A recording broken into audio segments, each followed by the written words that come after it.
Monsieur le Président. Mr. President, I have the honour of introducing the pre-recorded statement given by His Excellency Ali Bongo Ondimba, President of the Gabonese Republic, Head of State, at the General Debate of the 75th session of the General Assembly of the United Nations. Monsieur le Président. Mr. President, Majesties,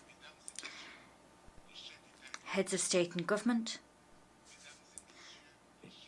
Heads of Delegation, Secretary General, ladies and gentlemen, Mr. President, allow me at the outset to convey to you my warmest congratulations on your successful election to the presidency of the 75th session of the General Assembly of the United Nations. Your election is a powerful testament of your country's stellar diplomatic reputation around the globe and is a symbol of the esteem in which you are held by the international community. I can assure you of the full support of Gabon as you discharge your mandate. I wish to hail the work done by your predecessor, Professor Tijani Mohamed Bande, who, in a particularly difficult health crisis, was able to rally the efforts of the states within the United Nations to successfully steer our work. I also wish to convey my deepest appreciation to the Secretary General, Mr. Antonio Guterres, for the extent of the work that he has carried out to render our organisation more effective, and I wish to commend him for his commitment to implementing the courageous structural reforms upon which the UN has embarked. Mr. President, the world stands today at a turning point in its history. Indeed, we are in the midst of an unprecedented health crisis, which is destroying the very edifices of our societies. This crisis is taking its toll on each and every nation. Indeed, the COVID-19 pandemic has increased the political, security, and socio-economic challenges which our states are regularly called upon to face. We must learn the lessons of this multifaceted crisis. First of all, the crisis has forced us to acknowledge that our fates are intertwined in the face of any threat against the chain of humankind. We are all links in this chain. This fact reminds us that the only path out of this crisis is multilateralism and increased international solidarity. It was cognizant of this reality that the founding fathers of our organisation shaped the conceptual cornerstone which lies at the heart of the United Nations Charter, and that is collective security. Something else which has become patently clear in the midst of this crisis is the fact that a legal framework is not enough. It cannot alone face the global challenges that our world is called upon to resolve. We must reinvent ourselves and take more effective action to contain the transnational and cross-border threats that face us, such as the current pandemic. At a time when this House of Nations is marking the 75th anniversary of the United Nations, our common house, we must nobly embody the values and ideals which prompted and guided its creation. I wish here to commend the important declaration adopted at the celebration to mark the 75th anniversary of the United Nations. This declaration reflects the enormity of the work we must complete and enshrines the commitments that we must undertake and outlines what we must do to ensure that no one is left behind. Mr. President, the theme of our work during this session is particularly relevant and timely. Indeed, the future we want, the UN we need, reaffirming our collective commitment to multilateralism, is an unequivocal phrase. This is strong language which piques our collective conscience. Indeed, acting alone, nations cannot be spared from climate change, tensions sparked by trade wars, from the rising tide of inequality, or from the proliferation of terrorist attacks and transnational crime. The world in which we're living today, consequently, requires a multilateral system which champions cooperation for the benefit of all and which sees us pool our efforts. On that note, reforming the UN Security Council so as to ensure it is equitably representable and boasts improved working methods is a need, if not a critical need, that we must answer. Through me, Gabon is profoundly committed to the common African position as enshrined in the Eswatini Consensus and the Sirte Declaration. In addition to more international solidarity, and in addition to ushering in this Security Council reform, we must revitalise the work of the General Assembly and embark upon the reform of the UN's Economic and Social Council. Such reforms must be completed in order to lend new momentum to our organisation. Mr. President, creating the UN we need also involves reshaping the missions entrusted to the Bretton Woods institutions in order to make these institutions true catalysts of growth and development at a global level.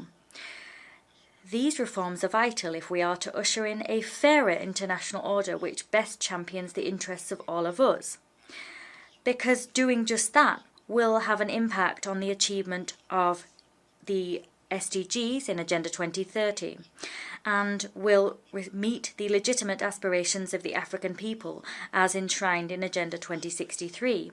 Mr. President, the United Nations has a natural vocation to come to the aid of the world's people when their aspirations for dignity, peace and prosperity are under threat. The United Nations must also provide a response for humankind to supposedly inevitable, painful suffering and injustice. The call to action on the part of a fairer and more equitable multilateral system will lead to the stabilisation of commodity prices that are currently subject to excessive speculation. Indeed, we must rid the market of that speculation because it sows instability, which makes it impossible for countries to predict how many resources they can mobilise.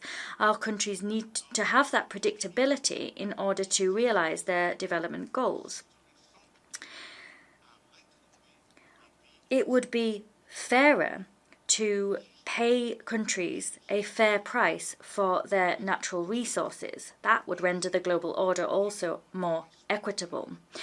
Ushering in the future that we wish to see means that we must uphold our commitments. Here, therefore, I wish to state that we must indeed uphold commitments made to developing countries. This holds true whether we're talking about the transfer of clean technology or improving the access to renewable energy. Indeed, what we need to do is expedite the transition of all countries from a traditionally heavily polluting industry to a carbon-free industry which preserves the environment.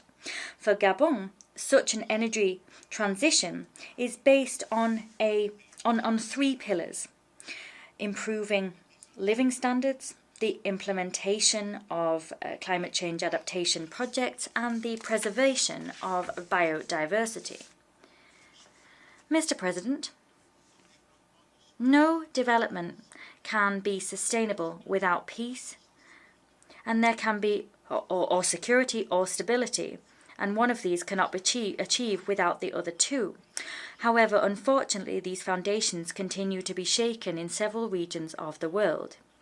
Recurring terrorist attacks make it clear that no nation has been spared this threat.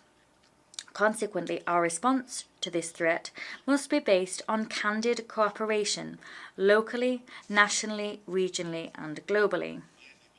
Of course, through me, Gabon stands shoulder to shoulder with the international community in condemning terrorism in all its forms and manifestations, and extends its support to the countries and peoples that have fallen victim to this scourge. Mr. President, the cost of instability arising from the effects of terrorism, hotbeds of tension, and various forms of instability is particularly high for many African countries.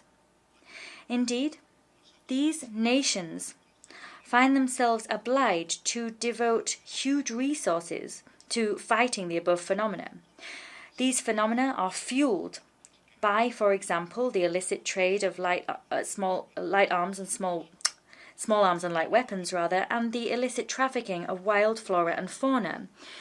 It goes without saying for me that fighting such sources of instability in several regions across our continent, we need to stand shoulder to shoulder and tackle the threats at a global level, because any threat against any nation is a threat against all of us. In this regard, we remain firmly committed to the work of the United Nations, to the work of the African Union, and to that of the Economic Community of Central African States. We're committed to standing alongside these institutions to work for the promotion of stability and peace in our states. Mr. President, at a regional level, my peers have entrusted me with the task of spearheading the institutional reform of ECAS, the Economic Community of Central African States, that is, to make it more efficient and better able to meet the challenges that it was created to meet, namely those linked to regional integration and development. On the 28th of July 2020, the ECAS Conference of Heads of State and Government adopted a new institutional framework which is more dynamic and better able to meet its goals. And this in order to respond to the major challenges of our time: peace, security and development. Indeed, the revised Treaty of ECAS entered into force on the 28th of August 2020, and the ECAS Commission is the new executive body of this organisation, and it entered existence on the 31st of August 2020, after all of its members had taken an oath. During its 17th regular summit, ECAS also adopted a community action plan to implement United Nations Resolution 1325 and for the implementation of a community strategy to respond to COVID-19.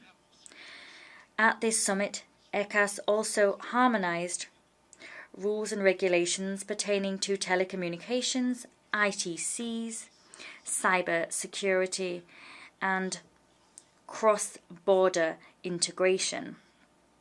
Mr. President, domestically, like many countries, Gabon has suffered the effects of plummeting commodity prices. This fall in prices has been exacerbated by the effects of the COVID-19 pandemic. This situation overall has seen economy slow down. Against this backdrop, my country continued with reforms already underway to correct imbalances through recovery measures. These involve making budgetary adjustments, developing infrastructure, and promoting the private sector as a lever that can help us diversify and transform our economies. Today, we can be proud of the encouraging signs emerging following the implementation of our economic recovery plan. Indeed, thanks to the return to growth we're seeing as a result of the aforementioned reforms, Gabon is slowly reclaiming greater room for manoeuvre economically. Such room for manoeuvre is necessary to finance the most urgent investments, namely in healthcare, education, training, employment and infrastructure. Mr. President, inclusion is a major concern and indeed one of the guiding lights of my country's political agenda. Indeed, promoting the inclusion of all in our society was the very raison d'etre of the equal opportunities policy that I have championed. This policy seeks to create proper space for young people, women and the most vulnerable among us to ensure that no one is left behind in my country's development. As part of this process, I recently appointed a woman to the office of Prime Minister, Head of Government. As a result of this recent appointment, we have 3 highly qualified women, among many others, in the 3 most senior positions in our state. We have a woman at the helm of the Constitutional Court, the Senate, and the lower chamber of government. These women provide invaluable support as we seek to consolidate our democratic gains and as we seek to move along the path of progress. Mr. President, the future that we want and the UN we need will remain nothing more than dead letter for as long as many peoples across the world and many individuals remain at the mercy of unfair and often unjust sanctions. In this regard, I call solemnly for the complete lifting of the embargo which has affected Cuba for several decades. This embargo must be lifted to allow the country to achieve sustainable development. I wish to close my statement by reaffirming Gabon's commitment to multilateralism. Indeed, it's the only legitimate path that we can follow if we wish to build a future of trust and bolster our common ambition to build an organisation able to meet the needs of sustainable development. We need indeed to build an organisation which finds appropriate and lasting solutions to the threats facing humankind. Thank you.